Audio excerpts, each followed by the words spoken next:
many farmers in the area, Jack Ellis kept various pieces of agricultural machinery remote from his house, but near the fields. The doors to the smaller barn stood open. Inside, Adam could see the flicker of torches darting like fireflies about the walls and ceiling. He wriggled his bulk onto the bank to steady himself and the camera. These thefts were happening all over the region these days, but no one seemed willing or able to find enough evidence to stop it. Well, he, Adam Crane, was going to provide all the photographic evidence needed to complete the dossier he had already drawn up. He had a damn good idea which locals were involved. There was a grinding noise from inside the barn, followed by a clang as something fell to the ground. One of the men was speaking. Adam couldn't make out the exact words, but by the tone of his voice he was trying to hurry the other two. Someone opened the bonnet of a car.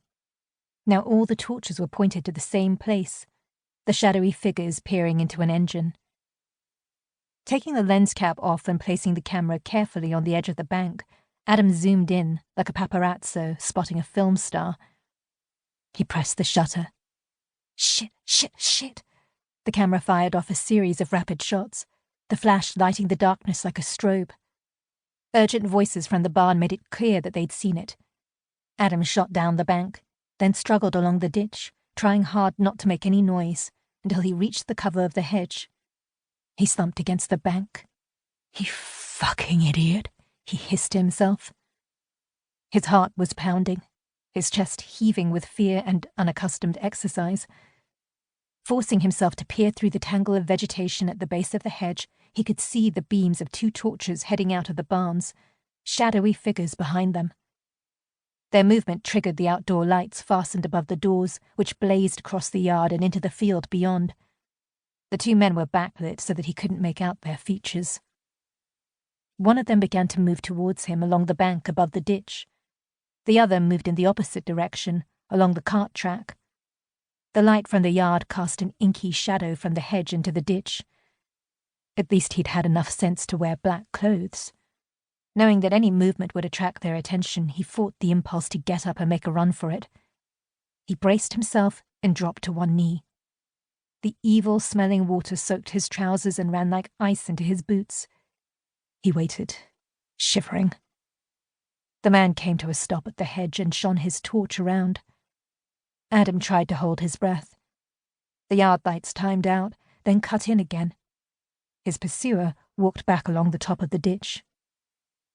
He'd got away with it. Fuck, that was close. Adam took a deep breath. The man dislodged something lying in the grass and bent to pick it up. Holding it up to examine it in the light from his torch, he whistled and beckoned to the other man on the cart track. They inspected the item. Camera lens cap. Someone spying on us. Can't have gone far. The second man swung his torch around, searching the ditch and field beyond. The splintered beam passed through the hedge, inches above Adam's head. They moved along the ditch, one in each direction, their powerful torches swinging in arcs like prison searchlights. Fear galvanized Adam. He shot upright and began to race along the ditch like a startled animal, spattering water wildly, not caring how much racket he was making. With a yell, one of the men jumped into the ditch and started to chase after him. Adam lumbered along, sheer panic flooding him with adrenaline. In all his 65 years, he had never been more afraid than he was now, not even on riot duty. He could hear his pursuer gaining on him until there was a sharp cry, followed by a sudden splash. Adam hoped the man had been caught in the same brambles he was fighting. It had given him a slim chance. An engine turned over and, headlights on full, a Land Rover Defender careered out of the barn at speed. Someone had managed to get the vehicle started. "Come back!" Adam heard the man on the bank shout to his pursuer. "Faster in the landy!" They'd be armed. These types always were. He'd be safer in the middle of the fields, harder to find. Adam struggled on. His chest felt as though it was bound with a steel band. He drew short, rasping breaths, and his vision clouded with red flashes. The mud in the bottom of the ditch was sucking at his boots, and his thighs burned with the effort of pulling them out. One Wellington became embedded in the slime. Not daring to stop and retrieve it, he stumbled on. The rubbish in the bottom of the ditch sliced into the sole of his foot.